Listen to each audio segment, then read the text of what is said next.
আসসালামু আলাইকুম ওয়া রাহমাতুল্লাহি ওয়া বারাকাতুহু। বিসমিল্লাহ ওয়াল হামদুলিল্লাহ ওয়াস সালাতু ওয়াস সালামু আলা রাসূলিল্লাহ ওয়া বা'দ। বিশ্বাস ও আস্থার আরবি প্রতিশব্দ ঈমান। রাসূলুল্লাহ সাল্লাল্লাহু আলাইহি ওয়াসাল্লামের আনিত সব বিষয় সত্যায়ন করাকে ঈমান বলা হয়। ঈমান আনয়নকারী ব্যক্তিদের বলা হয় মুমিন।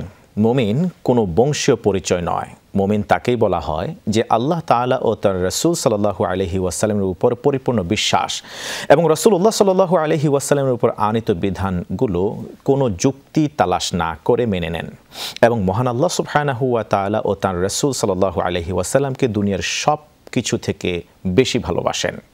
পবিত্র কোরআনে আল্লাহ সুবহানাহু ওয়া তাআলা মুমিনের পরিচয় বর্ণনা করে এভাবে বলেছেন, তারাই মুমিন যারা আল্লাহ ও তার রাসূলের প্রতি ঈমান আনার পর সন্দেহ পোষণ করেন না এবং আল্লাহর পথে প্রাণ ও ধনসম্পদ দ্বারা লড়াই করেন, তারাই সত্যনিষ্ঠ। সূরা হুজুরাত আয়াত 15। আজকের বিষয় মুমিনের বৈশিষ্ট্য। সুপ্রিয় দর্শক শ্রোতা, কাছে দূরে বিশ্বজুড়ে যে যেখান থেকে আমাদেরকে দেখছেন প্রত্যেককে স্বাগত জানাচ্ছি যমুনা টেলিভিশনের নিয়মিত আয়োজন ইন দ্য নেম অফ আল্লাহ উইথ আরবিক কেবলস অনুষ্ঠানে। আপনাদের সাথে আছি আমি মুহাম্মদ হিদায়াতুল্লাহ। অনুষ্ঠানটি টিভি সেটের পাশাপাশি যমুনা টেলিভিশনের ফেসবুক পেজে সম্প্রচারিত হচ্ছে। দর্শক, আপনারাও যোগ দিতে পারেন আমাদের সাথে এই অনুষ্ঠানে।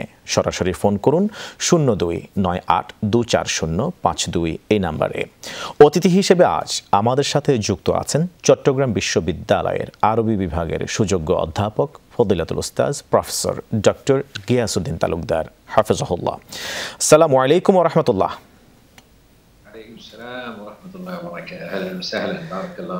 জাযাকাল্লাহ খায়রান শেখ, আমরা খুবই আনন্দিত এবং আপনাকে মিস করেছি। সাথে সাথে গত 2টি সপ্তাহ আমরা আপনাকে কানেক্ট করতে পারিনি বর্তমান সিচুয়েশনের কারণে, যেটি অপ্রত্যাশিত ছিল। তো আমরা আপনাকে তৃতীয় জুমাতে পেয়ে সত্যি আনন্দিত। আল্লাহ সুবহানাহু ওয়া তাআলার কাছে শুকরিয়া আদায় করছি। আমরা দোয়া করব আল্লাহ তাআলা সব পরিস্থিতি যেন স্বাভাবিক করে দেন এবং আল্লাহ সুবহানাহু ওয়া তাআলা আমাদের উপর যেন রহম করেন। আমি আপনার কাছ থেকে জানতে চাইব, আমরা প্রকৃত ঈমানদার বা মুমিন হতে চাই, কোন বৈশিষ্ট্য বা কোন চরিত্র ধারণ করলে আমরা প্রকৃত ঈমানদার হতে পারি? এক এক করে যদি কোরআন এবং সুন্নাহর আলোকে আপনি তুলে ধরতেন প্লিজ। ধন্যবাদ আপনাকে, আমাদের সুপ্রিয় সন্তান বন্ধুরা। আপনি আপনার কথা চমৎকার বলেছেন। আপনার 2-3টি বাক্যেই আজকের আলোচনা সুন্দরভাবে চলে আসছে এবং মূল প্রতিপাদ্য সার, মূল সুর সেখানে প্রতিধ্বনিত হয়েছে। আপনি যথার্থ বলেছেন যে একজন মুমিন শুধুমাত্র আমি মুসলিম পরিবারে জন্ম সেজন্য আমি মুসলিম নই, মুসলিম সমাজে কিংবা মুসলিম দেশে আমার আবির্ভাব জন্ম সেজন্য আমি মুমিন না। যদি তাই হতো, যেমন হযরত নূহ আলাইহিস সালাম, তিনি আল্লাহর নবী, তার ছেলে কেনান তিনি কিন্তু মুমিন হতে পারলেন না এবং ছেলে অনেক বড় মুফাসসির, অনেক বড় ইসলামিক স্কলার, তাই বলে বাবা মুসলিম হবে তার কিন্তু সঠিক নয়। যেমন হযরত ইব্রাহিম আলাইহিস সালাম, তিনি আমাদের মুসলিম মিল্লার যিনি ওয়ারিদ পিতা, অথচ তার বাবা আজের কিন্তু মুমিন নয়।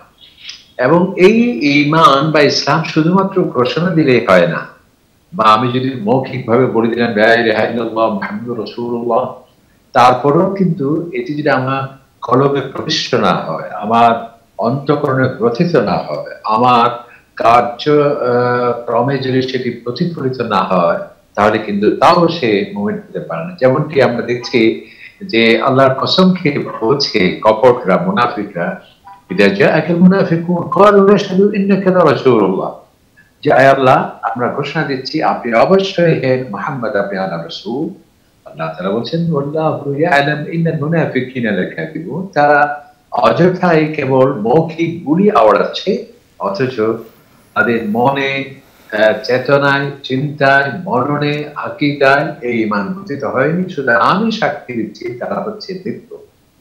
সুতরাং শুধুমাত্র ইসলামের নামাবলী গায়ে পরিধান করলে মুমিন নয়, মুমিন হওয়ার জন্য কতগুলো বৈশিষ্ট্য আমাদের অর্জন করতে হবে। আল্লাহ পাক সুবহানাহু ওয়া তাআলা কোরআন কারীমে বিভিন্ন জায়গায় সেটি বলেছেন। যেমন অষ্টাদশ পারা, 18 পারা সূরাতুল মুমিনুনের শুরুতে আল্লাহ তাআলা বলেন ক্বাদ আফলাহাল মুমিনুন, সাফল্য হচ্ছে সেসব মুমিনের। কারা? আল্লাযীনা হুম ফি সালাতিন খাশিউন, মুমিনের প্রথম যেটি হচ্ছে ঈমানের পরপরই সে নামাজ পড়বেন, তিনি 5 ওয়াক্ত নামাজ আদায় করবেন এবং এই ক্ষেত্রে কোনো আলস্য, কোনো গাফলতি তাকে স্পর্শ করতে পারে না। 5 ওয়াক্ত যখন সে আযান শুনবে, আযানের ডাকে সাড়া দিয়ে মসজিদে গিয়ে আল্লাহ পাক সুবহানাহু ওয়া তাআলার কাছে আত্মসমর্পণ করবে, শুকর আদায়ের জন্য নামাজ আদায় করবে। আল্লাহ তাআলা আমাদেরকে সালাতে আন্তরিক হওয়ার তৌফিক দান করুন। আল্লাহ সুবহানাহু ওয়া তাআলা আমাদেরকে প্রকৃত ঈমানদার হওয়ার তৌফিক দান করুন। ঈমানদারের প্রকৃত প্রথম বৈশিষ্ট্য হলো তারা সালাতে আলস্য হবে না, সময় মতো সঠিক সময়ে সালাত আদায় করবে। আল্লাহ সন্তুষ্টির জন্য শেখ আমরা এই আলোচনা ইনশাআল্লাহ তাআলা কন্টিনিউ করব। সময় হলো আমাদের বিরতিতে যাওয়ার। দর্শক দেখছেন ইন দ্য নেম অফ আল্লাহ উইথ বিআরবি কেবলস। ফিরছি বিরতির পর, সাথেই থাকুন। আসসালামু আলাইকুম ওয়া রাহমাতুল্লাহি ওয়া বারাকাতুহু। স্বাগত আরেকবারের মতো প্রিয় দর্শক শ্রোতা, আপনারা দেখছেন ইন দ্য নেম অফ আল্লাহ উইথ বিআরবি কেবলস। আজকের বিষয় মুমিনের বৈশিষ্ট্য। গুরুত্বপূর্ণ আলোচনায় অতিথি হিসেবে আমাদের সাথে যুক্ত আছেন চট্টগ্রাম বিশ্ববিদ্যালয়ের আরবি বিভাগের সুযোগ্য অধ্যাপক ফজিলাতুল উস্তাজ প্রফেসর ডক্টর গিয়াসউদ্দিন তালুকদার হাফেজাহুল্লাহ। স্বাগত শেখ আরেকবার মতো। আমরা বিরতির আগে খুবই প্রাণবন্ত আলোচনা শুনছিলাম আপনার কাছ থেকে মহাগ্রন্থ আল কোরআনের 18th চ্যাপ্টার থেকে, অর্থাৎ সূরাতুল মুমিনুন থেকে। সেখান থেকে আমরা জানতে পারছিলাম যে মুমিনের বৈশিষ্ট্যগুলি এক এক করে, বাকি কি কি বৈশিষ্ট্য একজন ইমানদারের থাকা উচিত বলে আপনি মনে করেন কোরআন সুন্নাহর আলোকে যদি কন্টিনিউ করতেন প্লিজ। জি, ধন্যবাদ। 1 নম্বর হলো সে নামাজ আদায় করবে। 2 নম্বর হচ্ছে একজন মুমিনের কাছে সময় অত্যন্ত গুরুত্বপূর্ণ। অনর্থক কোনো কাজে তিনি সময় নষ্ট করবেন না। এরপর হলো যে সমস্ত সম্পদ তিনি একাই ভোগ করবেন না, আর দারিদ্র্যের কষ্টাঘাতে জর্জরিত হবে মানবতা একাই তিনি ভোগ করবেন, সেটি মুমিন নন। তিনি যাকাত আদায় করবে, অর্থাৎ দারিদ্র্য বিমোচনের কার্যকরী ব্যবস্থা গ্রহণ করবে। এরপর হচ্ছে তিনি নৈতিকতার স্খলনজনিত কোনো অপরাধে সে অংশগ্রহণ করবে না। এরপর হলো মুমিনের কাছে আমানত অত্যন্ত পবিত্র। এই আমানতের পবিত্রতাকে তিনি কখনো নষ্ট করবেন না। এরপর হলো মুমিন প্রতিশ্রুতি রক্ষার ক্ষেত্রে অত্যন্ত যত্নবান। এরপর সূরাতুল ফুরকান আমরা দেখছি যে একজন মুমিন কাকে বলে। আল্লাহ সুবহানাহু ওয়া তাআলা বলছেন আল্লাযীনা ইয়ামশুনা আরদি হাওনা, মুমিন কখনো দাম্ভিক হবে না, অহংকারী হবে না। সে জ্ঞানের অহংকার করবে না, সৌন্দর্যের অহংকার করবে না, বংশকরণের অহংকার করবে না, পাওয়ারের অহংকার করবে না, অত্যন্ত বিনয়ী হবে। এরপর হলো ওয়াল্লাযীনা হুম ইয়াবিতুনা লিরাব্বিহিম সুজদান ওয়া কিয়ামা, সে সারা রাত নাক ডেকে বিভোর ঘুমে আরামে সে রাত্রি অতিবাহিত করবে। রাত্রির শেষাংশে আল্লাহ তাআলার ভয়ে সে আল্লাহর প্রেমে পড়ে তাহাজ্জুদের নামাজ আদায় করবে। এরপর একজন মুমিন মিতব্যয়ী হবে, সে অপচয়কারী হবে না, আবার সে কার্পণ্য করবে না। এরপর ওয়াল্লাযীনা লা ইয়াদউনা মা আল্লাহি ইলাহান আখার, মুমিন কখনো তার তাওহীদ বিনাশী কোন শিরকে সে জড়িত হবে না, তা শিরক করবে না, আল্লাহ তাআলার সাথে কোনো শরীক স্থাপন করবে। এরপর হলো ওয়াল্লাযীনা লা ইয়াকতুলুনা আন-নাফস, মুমিন কখনো খুনি হতে পারে না। তার কাছে মানুষের জানমালের নিরাপত্তা অত্যন্ত টপ প্রায়োরিটি। কারণ কি, সে জানে যে একজন নিরাপরাধ মানুষকে হত্যা করা মানে সারা পৃথিবীর মানুষকে হত্যার শামিল। আল্লাহ সুবহানাহু ওয়া তাআলা আরো বলছেন কোরআন কারীমে, একজন মুমিনকে হত্যা করা চিরকাল জাহান্নামে হচ্ছে তার আবাসস্থল, সেই জন্য সে কখনো খুনি হবে না। এরপর হলো ওয়াল্লাযীনা লা ইয়াজনুন, সে কোনো ব্যভিচারী হবে না এবং সে কোনো মিথ্যা সাক্ষী দেবে না। এবং এভাবে আমরা দেখি যে কোরআনে পাক আরেকটি আয়াতে আল্লাহ তাআলা বলছেন যে ইন্নামাল মুমিনুনা ইযা যুকিরাল্লাহ, মুমিন তো সেই ব্যক্তি যে আল্লাহ সুবহানাহু ওয়া তাআলার নাম শুনলে পরে তার অন্তরে শিহরণ সৃষ্টি হবে, তাকওয়া সে মুত্তাকি হবে, আল্লাহ তাআলার প্রতি গভীর শ্রদ্ধা ভালোবাসা। আল্লাযীনা আমানু আশাদ্দু হুব্বান লিল্লাহ, আল্লাহকে সে ভালোবাসবে এবং নবীকে সে ভালোবাসবে। এবং আরেকটি জায়গায় আল্লাহ তাআলা বলছেন মুমিন হবে যে কখনো তার গোসা বা রাগ তার সিদ্ধান্তের পরিবর্তন করতে পারবে না, সে অত্যন্ত হজম করবে এবং ধৈর্যশীল হবে এবং পরিস্থিতি সে সুখে দুঃখে ধৈর্য সহিষ্ণুতার মাধ্যমে সে তার চরিত্রকে সুন্দর করে ফুটিয়ে তোলে। এরপর আমরা হাদিসেও দেখতে পাই নবী করিম সাল্লাল্লাহু আলাইহি ওয়াসাল্লাম বলেছেন একজন মুমিন হবে অত্যন্ত সূক্ষ্মদর্শী। আল মুমিন কাইস ফাফিন, দূরদর্শী বিচক্ষণ। আমরা নির্বোধকে বানিয়েছি তাকওয়ার সোপান। যার বুদ্ধি কম তাকে বলি যে সে মাশাআল্লাহ 1 নম্বর মুমিন। কে বলেছে? আল্লাহ রাসূল বলেছেন আল মুমিন কাইস ফাতিন, মুমিন অত্যন্ত সূক্ষ্মদর্শী এবং অত্যন্ত বুদ্ধিমান এবং পরিণামদর্শী। লা ইউলদাগুল মুমিন, আল্লাহ রাসূল বলেছেন মুমিন এত সতর্ক যে কোন গর্তে দ্বিতীয়বার তার পা পড়বে না, তার মানে অত্যন্ত সে সতর্ক। এবং আরেকটি এক্ষেত্রে আল্লাহ রাসূল সেই হাদিসে আল মুমিন লা ইয়াখতা ওয়া লা ইউখদা, মুমিন এত বিচক্ষণ হবে সে প্রতারণাও করবে না, আবার তার দূরদর্শিতার সামনে তাকে কেউ প্রতারিত করতে। অসাধারণ, আপনি খুব সুন্দর করে মুমিনের বৈশিষ্ট্যগুলি এক এক করে তুলে ধরছিলেন শেখ, আমি খুবই মন্ত্রমুগ্ধ হয়ে শুনছিলাম। আল্লাহ তাআলা আমাদেরকে এই চরিত্রগুলি আমাদের প্রত্যেকের জীবনে ধারণ করার তৌফিক দান করুন। আমরা আপনার কাছে আসবো একজন ইমানদার নিজেকে যারা মুমিন বলে দাবি করেন তাদের হক বাতিল, ন্যায় অন্যায়, ইত্তাকার, জুলুম এবং মাজলুমের ক্ষেত্রে ইমানদারের অবস্থান কেমন হওয়া উচিত, একজন ইমানদার ওই সময়ে কোন রূপ ধারণ করবে, এই বিষয়ে আমরা ইনশাআল্লাহ তাআলা জানবো একটা বিরতির পর আপনার কাছ থেকে। দর্শক দেখছেন দ্য নেম অফ আল্লাহ উইথ বিআরবি কেবলস। অনুষ্ঠানে এই পর্যায়ে নিচ্ছি বিজ্ঞাপন বিরতি, সাথেই থাকুন।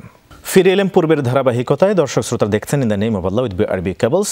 আজকের বিষয় মুমিনের বৈশিষ্ট্য, গুরুত্বপূর্ণ আলোচনায় সাথে আছেন ফজিলাতুল উস্তাজ প্রফেসর ডক্টর গিয়াসউদ্দিন তালুকদার হাফিজাহুল্লাহ। বিরতির পর স্বাগত জানাচ্ছি আরেকবার মতো শেখ। আমরা খুব গুরুত্বপূর্ণ কোরআনিক কিছু নির্দেশনা শুনেছি মুমিনের বৈশিষ্ট্য কেমন হওয়া উচিত। এই পর্যায়ে কি আপনি আমাকে বলবেন দর্শকদের উদ্দেশ্যে, অনেকের জানতে চাওয়া এই বিষয়টি নিয়ে, যে যখন মানুষ সত্য এবং মিথ্যা, ন্যায় অন্যায় দেখবে, ইমানদারের তখন কি ভূমিকা থাকা উচিত, কোন চরিত্র ধারণ করা উচিত বলে আপনি মনে করেন? কোরআন সুন্নাহর আলোকে যদি একটু বলতেন প্লিজ।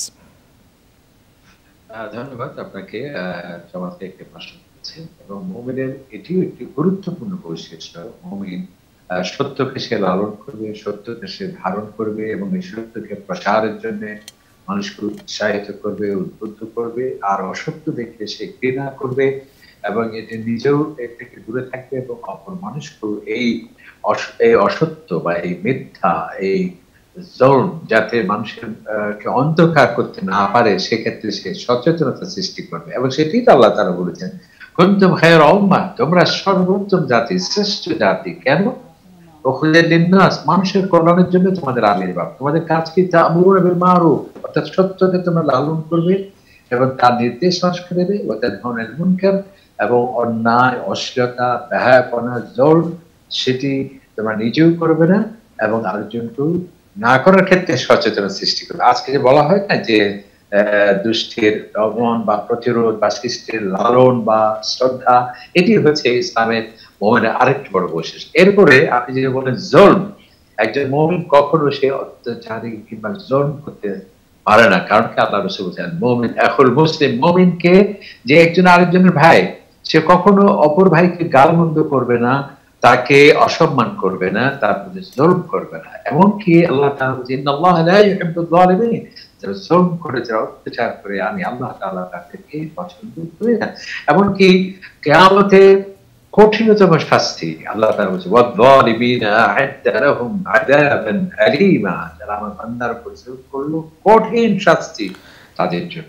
আল্লাহ আমাদেরকে হেফাজত করুন। প্রিয় শেখ, আমরা যথেষ্ট জানতে পেরেছি আপনার মাধ্যমে যে একজন ইমানদারের বৈশিষ্ট্য কেমন হওয়া উচিত, এবং সে জুলুম করবে না, জুলুম করতে পারে না, এবং সে জালেমকে অনুসরণ করতে পারে না, জালেমকে সহযোগিতা করতে পারে না জেনে শুনে, এবং তাদের জন্য দুনিয়া এবং আখিরাতে মর্মন্তুদ শাস্তির ব্যবস্থা করা হয়েছে। আল্লাহ তাআলা আপনাকে জাযায়ে খায়র দিন। আপনি আমাদেরকে যথেষ্ট গুরুত্বপূর্ণ নসিহা করেছেন এই সুন্দর সময়ের মধ্যে। জাযাকাল্লাহ খায়রান। সবাই সফলতা চায়, কেউ দুনিয়াবী সফলতার পেছনে ছোটে, আর কেউ আখিরাতের সফলতায় সচেষ্ট। মুমিনের সব কাজ আখিরাতের সফলতা অর্জনের জন্যই হওয়া কাম্য। আল্লাহ তাআলা পবিত্র কোরআনে সূরা মুমিনুন সহ বিভিন্ন জায়গায় সফল মুমিনের বৈশিষ্ট্য বর্ণনা করেছেন। যারা এই বৈশিষ্ট্য অর্জন করবে তারাই সফলকাম। মুমিনের উচিত এইসব বৈশিষ্ট্য অর্জনে সচেষ্ট হওয়া। আল্লাহ আমাদের উত্তম বৈশিষ্ট্য সম্পন্ন ইমানদার মুমিন হিসেবে কবুল করুন, আমিন। আজ এই পর্যন্তই প্রিয় দর্শক শ্রোতা, ইন দ্য নেম অফ আল্লাহ উইথ বিআরবি কেবলসের আগামী পর্ব দেখার উদ্দেশ্যে আহ্বান জানিয়ে আমি হেদায়েতুল্লাহ আজকের মতো এখানেই শেষ করছি। সুবহানাকাল্লাহুম্মা ওয়া বিহামদিকা আশহাদু আল্লা ইলাহা ইল্লা আনতা আস্তাগফিরুকা ওয়া আতুবু ইলাইক। ওয়াসসালামু আলাইকুম ওয়া রাহমাতুল্লাহি ওয়া বারাকাতুহু।